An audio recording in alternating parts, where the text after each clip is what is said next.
পোলবার সুগন্ধার পৌরা খুনের ঘটনায় দোষীদের শাস্তির দাবিতে পোলবা থানায় বিক্ষোভ দেখালেন হুগলির সাংসদ তথা বিজেপি নেত্রী লকেট চট্টোপাধ্যায়ের নেতৃত্বে বিজেপি কর্মীরা থানার সামনে জড়ো হন। রাজাট মহানাথ রোড অবরোধ করেন। অভিযুক্তদের দ্রুত গ্রেফতারের দাবিতে থানার সামনে বিক্ষোভ দেখান বিজেপি কর্মী সমর্থকরা। প্রসঙ্গত, সুগন্ধার দিল্লি রোডের পাশে একটি ইটভাটা থেকে সোমবার সন্ধ্যায় এক পৌরার গলা কাটা দেহ উদ্ধার হয়। জ্যোৎস্না জানা নামে ওই মহিলার ছেলে এলাকায় বিজেপি কর্মী বলে পরিচিত। মহিলা ইটভাটাতেই থাকতেন। ছাগল চড়াতে যান বন্ধ রুইয়া কেমিক্যাল কারখানার চত্বরে। সন্ধ্যের পর ইটভাটাতেই গলা কাটা অবস্থায় তাকে পড়ে থাকতে দেখা যায়। দেখুন, আমরা বলেছি তদন্ত চলছে এবং আমরা আশাবাদী পুলিশকে আমরা যে প্রেশার আমরা করেছি এবং আমরা আশাবাদী যে তারা খুব তাড়াতাড়ি 48 ঘন্টার আগেই আমরা আশাবাদী যে তাদেরকে যারা দোষী আছে তাদেরকে পুলিশ ধরবে এবং তাদের আমরা উপযুক্ত তাদেরকে শাস্তি তাদেরকে দেবে। আমরা দেখি 48 আওয়ার্স আমরা টাইম দিয়েছি। কালকে যে প্রেশার পুলিশের ওপর পড়েছে, খুব তাড়াতাড়ি তারা টিম তৈরি করেছে, স্লিপার ডগ সব কিছু নিয়ে এসছে। তারা বিভিন্ন জায়গায় তল্লাশি করছে, হয়তো দু একজনকে তুলেও নিয়ে এসছে। সেগুলো পুরোপুরিভাবে তদন্ত সাপেক্ষ এবং আমরা খুব তাড়াতাড়ি হয়তো জানতে পারবো যে দোষীরা কারা আছে। এরা কি সরাসরি আপনাদের সঙ্গে দলের সঙ্গে যুক্ত আছে এই পরিবার? কোনো দলের সঙ্গে যুক্ত নেই। আমরা ভারতীয় জনতা পার্টির জন্য কখনো আলাদাভাবে কাজ করি না। এই মহিলা মানে একটা মহিলা যেভাবে সন্দেশখালিতে যেভাবে মহিলাদের ওপর অত্যাচার হচ্ছে, প্রত্যেকটা মহিলারাই আমরা একটা পরিবার। আমরা সবাই যে যেখানেই হই না কেন, যে যতই রাজনৈতিক রং দেখাক না কেন, আমরা সবাই বাংলারই মেয়ে আছি। সুতরাং আমরা মহিলাদের জন্য আমরা সবসময় লড়বো, কোনো জাতি কোনো রং না দেয়। মানে এই যে পরিবার আপনাদের কর্মী কি এই যে ছেলেটা যে মারা গেছে তার ছেলের কি আপনাদেরই কর্মী হয়? যে ছেলেটি মানে পঞ্চায়েতের বুথের সম্পাদক, তার মা ছিলেন এই জ্যোৎস্না জানা।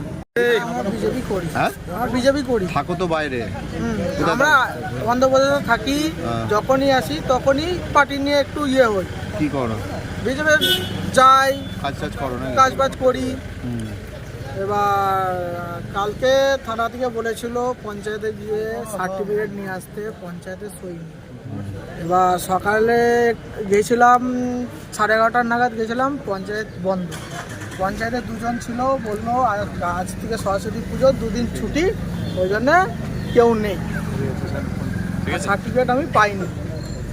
একবার বলছে পঞ্চায়েত থেকে বলছে তারা দুজন বললো যে প্রধানের বাড়িতে যান, প্রধানের বাড়িতে গেলে দেবেন না, এরকম বলে দিয়ে প্রধানের বাড়ি আর যাওয়া হয়নি। প্রধানের বাড়ি তো তোমাদের বাড়ির কাছেই আছে, এবার প্রধান তো থাকেন না, বাড়িতে থাকেন না, ফোন নাম্বারও নেই না। ওই অঞ্চলের অতটা আমার কি পোস্টমর্টম হচ্ছে না নাকি? পোস্টমর্টম বলতে নালে বডি দেবেন না বলেছে। পঞ্চায়েত সার্টিফিকেট না হলে বডি দেবেন না বলেছে। পঞ্চায়েত আজকে ছুটি, পঞ্চায়েতের লোকজন নেই? পঞ্চায়েতের লোকজন 2জন ছিলেন। থানা থেকে কিছু বলে দেয়নি? থানা থেকে তো এবার থানা থেকে বলতে আমরা তো ছিলাম না, আমরা আজকে সকালে এসছি বাইরে থেকে, ঠিক আছে? সকালে এসছি, সকালে এসে এবার কালকে ওনাদেরকে আমাদের ঘরের লোককে বলেছে। এবার সকালে এসে এরকম করতে হচ্ছে। পঞ্চায়েতে গেলাম, পঞ্চায়েত বন্ধ। পঞ্চায়েতে দুজন বলছে যে এরকম পঞ্চায়েত ছুটি, সার্টিফিকেট আমাদের এখানে নেই। সদস্যকে জানিয়েছিলেন বিষয়টি? আধার সদস্য এসছিল সকালে, একবার এসে ঘুরে চলে গেছে। মা কিভাবে মারা গেল, মানে কি চাইছো তুমি? আমরা বিচার চাইছি, যেন সঠিক বিচার হোক, আসামি ধরা পড়ুক। কেন মারা গেল? কেন মারা গেল এবার আমরা তো বাইরে থাকি, এবার কি করে সঠিক বলতে পারবো যে কি করে মারা গেল। ওখানেই তো থাকতো অনেকদিন ধরে নাকি? হ্যাঁ, ওইখানেই অনেক দিন ধরে থাকতেন। এই ঘরেতেই থাকতো? মা বাবা দুজনেই থাকতেন। আমাদের বাড়িতে আসতো? হ্যাঁ, বাড়িতে আসতেন, যখন দরকার বললে আসতেন।